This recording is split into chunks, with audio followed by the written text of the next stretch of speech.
Hello, അപ്പോൾ ഞങ്ങളെ പെരുന്നാൾ ദാ ഇവിടെ ഏകദേശം അവസാനിച്ചിട്ടുണ്ട്.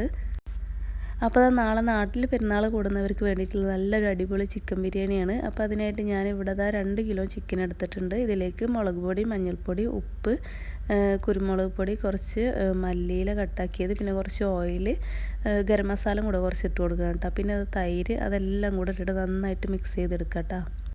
അപ്പോൾ തലേ ദിവസം തന്നെ ഈ മസാല ഉണ്ടാക്കിയിട്ട് ഫ്രിഡ്ജിൽ വെക്കുകയാണെന്നുണ്ടെങ്കിൽ പിറ്റേ ദിവസം പെട്ടെന്ന് തന്നെ പരിപാടി കഴിയും കേട്ടോ. അപ്പോൾ അത് ഞാൻ മസാല ആക്കിയിട്ട് തലേ ദിവസം തന്നെ ആക്കി വെച്ചതാണ്. അപ്പോൾ മസാല എല്ലാം നല്ല ചിക്കനിലോട്ട് പിടിക്കും ചെയ്യട്ടോ. ഇപ്പോൾ ഒരു പാൻ വെച്ചിട്ടുണ്ട്, ഇതിലേക്ക് കുറച്ച് ഓയിലും അതുപോലെ തന്നെ നെയ്യും കൂടെ ഒഴിച്ച് കൊടുത്തിട്ടുണ്ട്. ഇനി ഇതിലേക്ക് നമ്മൾ സവാള ഇട്ട് കൊടുക്കുക. ഞാൻ ഇവിടെ ഏകദേശം ഒരു 5-6 സവാള കട്ടാക്കിയതാണ് കേട്ടോ എടുത്തിട്ടുള്ളത്. അതും കൂടെ ഇട്ടിട്ട് നന്നായിട്ട് വഴറ്റിയെടുക്കാം. ഇനി ഇതിലേക്ക് ഇഞ്ചി വെളുത്തുള്ളി പച്ചമുളക് പേസ്റ്റാണ്, അതൊരു 2-3 ടേബിൾ സ്പൂൺ ഇട്ട് കൊടുക്കുന്നുണ്ട്. എന്നിട്ട് നന്നായിട്ടൊന്ന് മിക്സ് ചെയ്തെടുത്തിട്ട് വഴറ്റിയെടുക്കാം. അപ്പോൾ അത് മസാല, ഇഞ്ചി വെളുത്തുള്ളി പേസ്റ്റും എല്ലാം നന്നായിട്ട് വഴറ്റി കിട്ടിയിട്ടുണ്ട്. ഇനി ഇതിലേക്ക് നമുക്ക് തക്കാളി ആഡ് ചെയ്ത് കൊടുക്കാം. ഞാനിവിടെ 3 തക്കാളി എടുത്തിട്ടുള്ളത്, അതും കൂടെ ഇട്ടിട്ട് നന്നായിട്ടൊന്നും കൂടെ വഴറ്റിയെടുക്കാം. തക്കാളിയും കൂടെ ആഡ് ചെയ്തിട്ട് നന്നായിട്ടൊന്ന് അടച്ച് വെച്ച് വേവിച്ചെടുക്കാം. അപ്പോൾ തക്കാളിയും ഉള്ളിയെല്ലാം നന്നായിട്ട് വഴറ്റി കിട്ടിയിട്ടുണ്ട്. ഇനി ഇതിലേക്ക് നമ്മൾ നേരത്തെ തയ്യാറാക്കി വെച്ച ചിക്കൻ മസാല ഉണ്ടല്ലോ, അതും കൂടെ ആഡ് ചെയ്ത് കൊടുക്കാം. ചിക്കനും കൂടെ ആഡ് ചെയ്തിട്ട് ഉള്ളിയും തക്കാളിയും എല്ലാം കൂടെ നന്നായിട്ടൊന്നും കൂടെ മിക്സ് ചെയ്തെടുത്തിട്ട് അടച്ച് വെച്ചിട്ട് ചിക്കൻ വേവിച്ചെടുക്കാം കേട്ടോ. ഇനി ഇതവിടെ ചോറ് വേവിക്കാനായിട്ട് വെള്ളം വെച്ചിട്ടുണ്ട്. ഞാൻ ഏകദേശം ഒരു 6 കപ്പ് അരിയാണ് എടുത്തിട്ടുള്ളത്, ബസ്മതി റൈസാണ് എടുത്തിട്ടുള്ളത്. ഇതിലേക്ക് നമ്മൾ പട്ട, ഗ്രാമ്പു, ഏലക്ക, ഒരു ബേ ലീവ്സ് ഒക്കെ ഇട്ട് കൊടുത്തിട്ടുണ്ട്. പിന്നെ ഇതിലേക്ക് കഴുകി വാർത്ത് വെച്ചുള്ള അരിയും കൂടെ ഇട്ട് നന്നായിട്ടൊന്ന് വേവിച്ചെടുക്കാം. അപ്പോൾ ചിക്കൻ ഇത് നന്നായിട്ട് കുക്കായി വന്നിട്ടുണ്ട്. ഇനി ഇതിലേക്ക് കുറച്ച് ഗരം മസാല കൂടെ ആഡ് ചെയ്തിട്ട് നന്നായിട്ട് മിക്സ് ചെയ്തെടുക്കാം.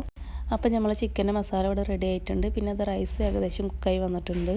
റൈസ് ഇത് ഏകദേശം ഒരു 80% കുക്കായി മതിയിട്ടാൽ പിന്നെ നമ്മൾ ദം ചെയ്തെടുക്കുന്നുണ്ട്. പിന്നെ നമ്മൾ ദം ചെയ്തെടുക്കുന്ന പാത്രം എടുക്കുക, അതിൽ അടിയിൽ കുറച്ച് ചോറിടുക, പിന്നെ അതിൻ്റെ മുകളിൽ കുറച്ച് മസാല ഇടുക, പിന്നെ ഫുള്ളായിട്ട് ചോറിട്ട് കൊടുക്കട്ടെ. ഇങ്ങനെ ദം ചെയ്തെടുക്കുക. അപ്പോൾ അതാ ഈ ചിക്കൻ ഉണ്ടല്ലോ, തലേ ദിവസം തന്നെ മാരിനേറ്റ് ചെയ്ത് വെക്കുകയാണെന്നുണ്ടെങ്കിൽ ചിക്കനിലോട്ട് മസാല എല്ലാം പിടിച്ചിട്ട് നല്ല ടേസ്റ്റി ആയി കിട്ടും കേട്ടോ. അങ്ങനെ എന്താ ഞാൻ ദം ചെയ്തെടുക്കുന്നുണ്ട്. അപ്പോൾ അത് ഞാൻ ദം ചെയ്തെടുക്കുന്നുണ്ട്. ഇനി ഇതിൻ്റെ മുകളിലോട്ട് കുറച്ച് ഗരം മസാലയും കൂടെ ആഡ് ചെയ്ത് കൊടുക്കുക. പിന്നെ കുറച്ച് ഉള്ളി ഫ്രൈ ആക്കിയതാണ്, അതും കൂടെ ഇട്ട് കൊടുക്കുക.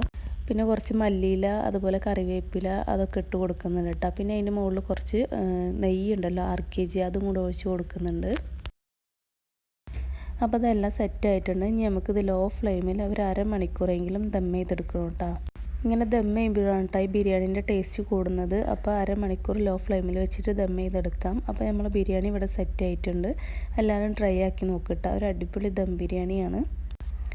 അപ്പോൾ ഇവിടെ ഉള്ളവർക്കും നാട്ടിലുള്ളവർക്കും എല്ലാവർക്കും ഹാപ്പി ഈദ് മുബാറക്ക്.